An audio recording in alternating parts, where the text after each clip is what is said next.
ओम श्री गुरवे नमः। उपस्थित भाइयों बहनों, आप सब लोगों का इस सत्संग में हार्दिक स्वागत एवं अभिनंदन है। आइए कुछ ज्ञान की चर्चा करें। उससे पहले सद्गुरु का ध्यान कर लें। ओम गुरुर्ब्रह्मा गुरुर्विष्णु गुरुरेव महेश्वर गुरुरेव परब्रह्म तस्मै श्री गुरवे नमः। अखंड मंडलाकारं व्याप्तं येन चराचरं तत्पदं दर्शितं येन तस्मै श्री गुरवे नमः। मातृवत लालयित्री च पितृवत मार्गदर्शिका नमो अस्तु गुरु सत्तायै श्रद्धा प्रज्ञायुता चया। ओम श्री गुरवे नमः। आइए भगवान श्री कृष्ण जी का ध्यान कर लें। ओम वसुदेव सुतं देवं कंस चाणूरमर्दनम देवकी परमानंदं कृष्णं वंदे जगद्गुरुम्। ओम श्री कृष्णाय नमः। आइए गायत्री माँ का ध्यान करें। प्रकाश रूप परमात्मा के रूप में प्रार्थना करें, हमारी बुद्धि को सन्मार्ग की ओर प्रेरित करें।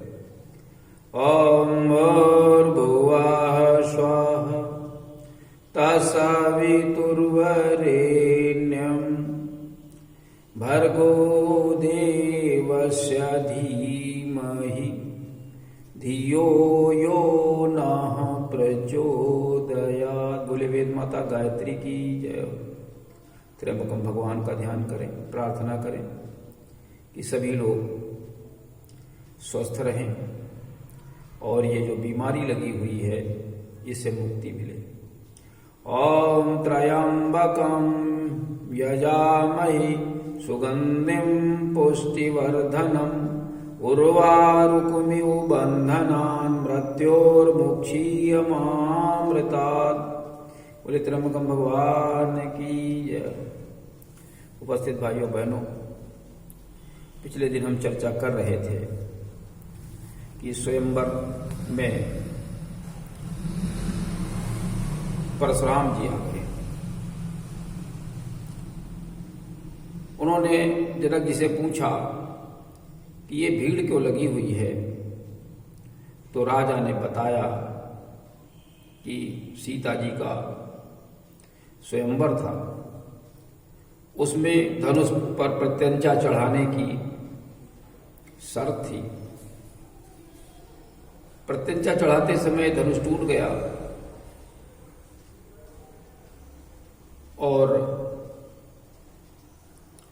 सीता जी का स्वयंवर हो गया। परशुराम जी बहुत क्रोधित हो गए। शिव जी का धनुष था, इसलिए बहुत क्रोधित हुए। लक्ष्मण जी से तकरार भी हो गई, वादा विवाद हुआ, रार बहुत बढ़ गई। लक्ष्मण जी ने कहा, भाई मेरे यहां तो देवता, श्रेष्ठ ब्राह्मण, विप्र, संत, हरिजन और गाय, इनके ऊपर वीरता नहीं दिखाई जाती। हम क्या वीरता आपके ऊपर दिखा सकते हैं? आप विप्र हैं, श्रेष्ठ ब्राह्मण हैं, भृगु के पुत्र हैं। तुलसीदास ने लिखा कि सुरमहि सुर हरिजन यरुगाई हमरे कुल इन पर न सुराई। वीरता नहीं दिखाई जाती। क्यों?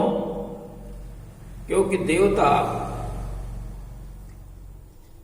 मानव के सबसे बड़े हितैषी होते हैं, मानव की मदद करते हैं, मानवता की रक्षा करते हैं।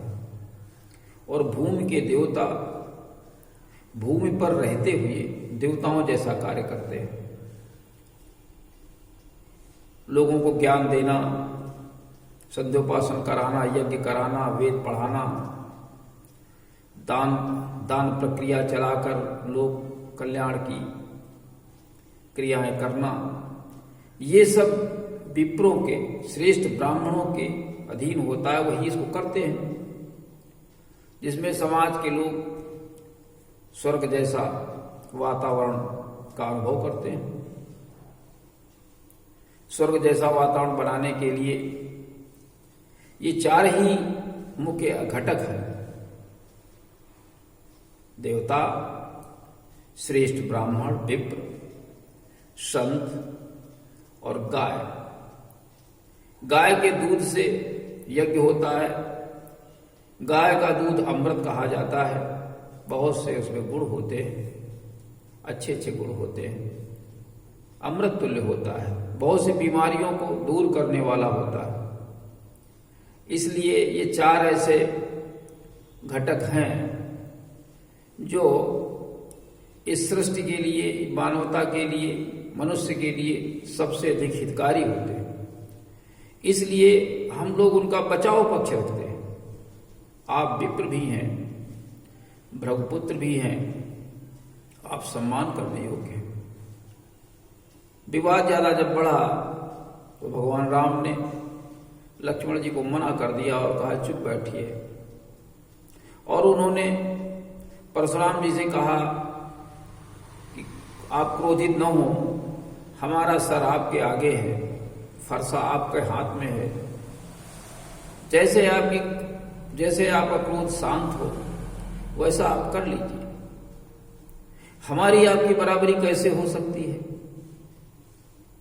हमारी आपकी बराबरी कैसे हो सकती है?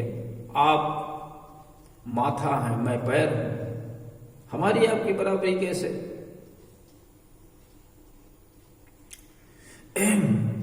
और मेरा नाम केवल राम है और आपका नाम भी हमसे बड़ा है।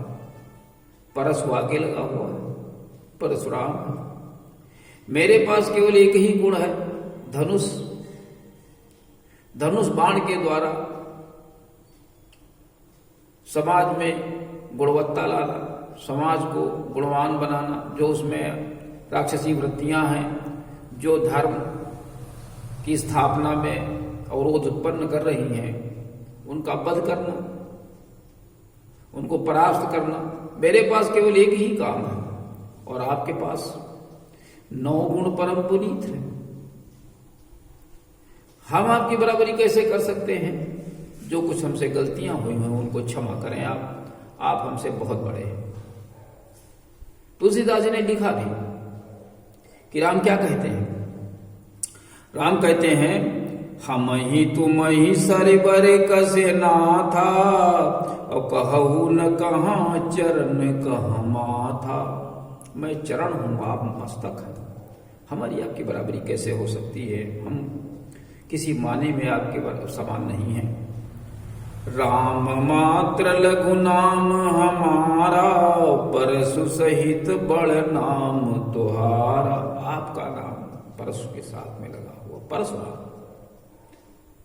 परशु फरसा, परशुराम, परशु साथ में लगा हुआ है, घातक हथियार। हमारी आपकी बराबरी नहीं हो सकती है। और देव एक गुण धनुष हमारे, और 9 गुण परम पुनीत तुम्हारे।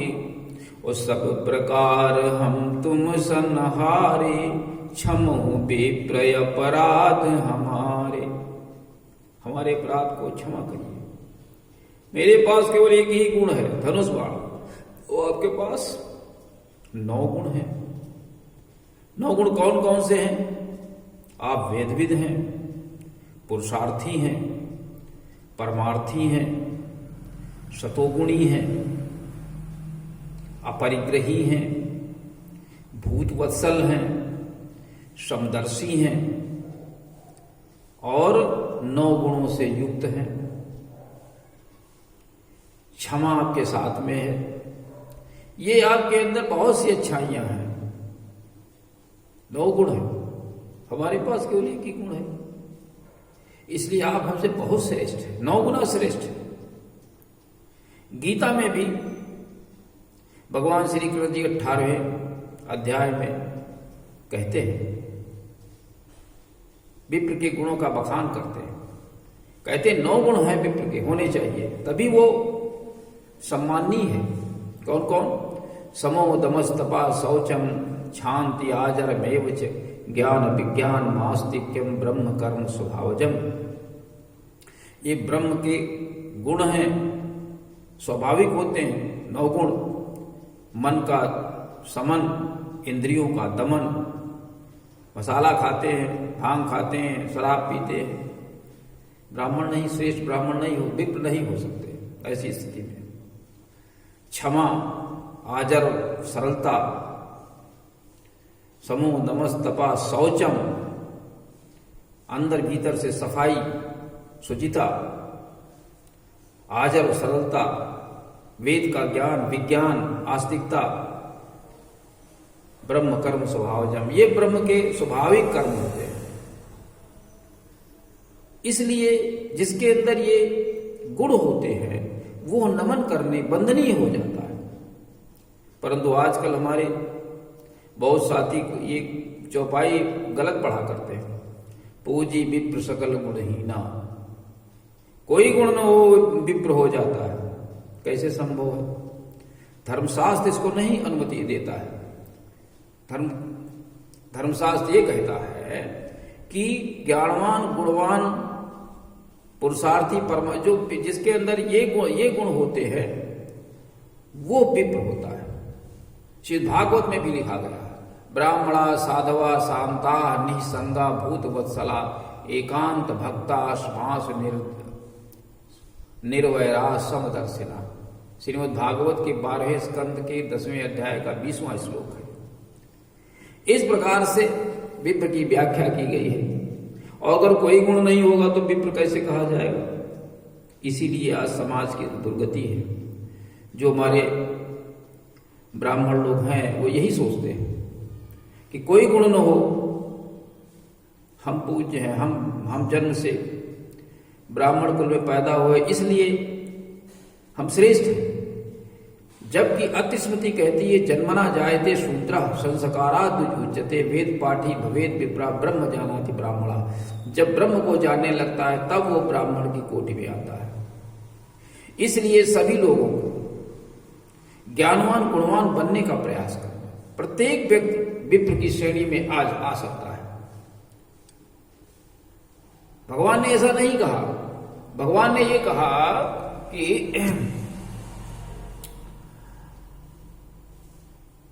मन क्रम बचन छाड़ी छल ओ जो कर भूसुर सेव ओ मोहि समेत बिरंच शिव बसता के सब देव। जो कह दिया, जो भी व्यक्ति मन कर्म वचन से भूसुर का सहयोग करेगा धर्म स्थापना में, उसके बस में हम हो जाएंगे, सारे देवी देवता हो जाएंगे।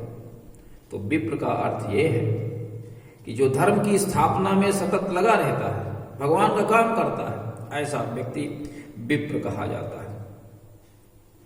सब प्रकार हम तुम सनहारे और क्षमो बेप्रय अपराध। विप्र कहा, विप्र मतलब श्रेष्ठ व्यक्ति, श्रेष्ठ ब्राह्मण, इसके अंदर सारे अच्छाइयों के गुण हों। भगवान भी उनको नमन करता है। भगवान शिव ने नमन किया विप्रों को, भगवान राम ने नमन किया, और जनक और दशरथ ये तो नमन करते ही रहे। सारी शक्तियां विप्र को नमन करती हैं क्योंकि वो भूमि का देवता होता है। इसीलिए उसको भूसुर और महिषुर भी कहते हैं। भूसुर और महिषुर कहते, भूमि का देवता है। इस प्रकार से जब राम ने गूढ़ वचन कहे तो परशुराम जी के मस्तिष्क के पर्दे खुल गए, आंख के से पर्दा हट गया। वो समझ गए कि ये विष्णु जी का अवतार है। गूढ़ वचन जब कहे, क्या कहा? विप्र वंश कहे अस प्रभुताई और अभय हो जो तुम ही डराई। विप्र वंश जो श्रेष्ठ ब्राह्मणों का समूह है, उससे जो डरता है, उसकी ऐसी प्रभुता होती है, ऐसी शक्ति होती है, विप्रवंश में श्रेष्ठ ब्राह्मणों में ऐसी शक्ति होती है, ऐसी उसकी प्रभुता होती है, जो उससे डरता है वो अभय हो जाता है, उसको भी किसी का भय नहीं रहता। या जो कह सकते हैं जो अभय है वो विप्रो से डरता ही है।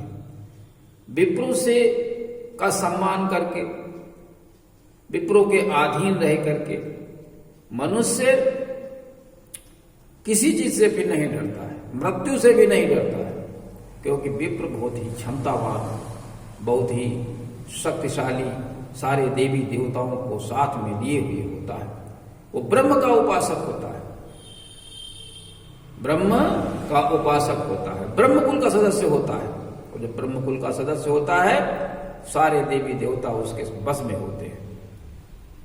तुलसीदास जी ने लिखा है, भगवान राम कहते हैं कि सुनु गंधर्व कहूं मैं तो ही, ओ मोहिन सोहाय ब्रह्मकुल द्रोही। ब्रह्मकुल का द्रोही है मैं, सुहाता नहीं। तो इसलिए जो आपसे डरेगा वो अभय हो जाएगा। ऐसे गूढ़ वचनों को जब सुना तो परशुराम जी के आंख के पर्दे हट गए, मस्तिष्क के किवाड़ खुल गए, पटल खुल गए। तुलसीदास जी ने लिखा, सुनी मृदु बचन गूढ़, सुनी मृदु गूढ़ बचन रघुपति के, उघरे पटल पर सुधर मति के। मति के जो पटल थे, पर्दे थे, पटल थे, किवाड़ थे, वो खुल गए, समझ में आ गया। तो फिर राम को उन्होंने विष्णु जी का अवतार बता दिया। आप विष्णु जी हैं, समझ गए विष्णु जी। क्या कहते हैं, राम रमापति लक्ष्मीपति, राम लक्ष्मीपति विष्णु जी। राम रमापति कर धन लेहू, ओ खैचहू मिटे मोर संदेहू। हमारा संदेह मिट जाए, इसको तिलचा को चढ़ा दीजिए, खींचिए। वाल्मीकि रामायण में तो कहते हैं कि धनुष पर बाण चढ़ाने को कहा, और जब धनुष बाण चढ़ा दिया और धनुष छोड़ दिया तो जहां परशुराम जी की नगरी थी वहां गिरा जाकर के, और जहां गिरा वहां पर बहुत कुछ तहस नहस हो गया। इस प्रकार का उल्लेख करते हैं। लेकिन तुलसीदास जी ने यही तो लिखा, खैचो मिटई मोर संदेह। चाप को खींचिए तो मेरा संदेह मिट जाएगा। और अपना धनुष बाण देने लगे। देत चापुआ पही चली गए। जैसे ही कहा तो धनुष अपने आप राम के पास चला गया। ये देख करके बड़े हैरत में पड़ गए परशुराम जी। परशुराम मन विस्मय भय, विस्मय हो गया, अरे ये क्या हुआ, ये तो बड़ा कौतुक हो गया। कुल मिला के आज के जो प्रोग्राम की चर्चा है उसमें 2-3-4 बातें बहुत ध्यान करने योग्य हैं। पहली बात, देवता, श्रेष्ठ ब्राह्मण, संत और गाय का हमें सम्मान करना चाहिए। सम्मान करना चाहिए, इनकी सुरक्षा करनी चाहिए और इनके जो आदेश निर्देश हों उनका पालन करना चाहिए। दूसरी बात यह है, हमें 9 गुणों को अपने जीवन में लाना चाहिए, तभी हम एक श्रेष्ठ व्यक्ति बन सकते हैं। कौन कौन से हैं? मन का समन, इंद्रियों का दमन, पवित्रता, क्षमा, ज्ञान विज्ञान, वेद का सरलता और आस्तिकता। ये 9 गुण हैं जिनको अपने जीवन में लाना चाहिए, जिससे हम एक श्रेष्ठ व्यक्ति बन सके। और भगवान राम विष्णु का अवतार, एक अवतारी चेतना थे, इसकी भी हमें मान्यता देनी चाहिए और उनके बताए हुए उनके निर्देशों का हमें कड़ाई के साथ पालन करना चाहिए, उनके अनुसार चलना चाहिए, तभी इसी में हमारा कल्याण हो सकता है। तो इसी के साथ में आज के कार्यक्रम का समापन करते हैं। ओम शांति।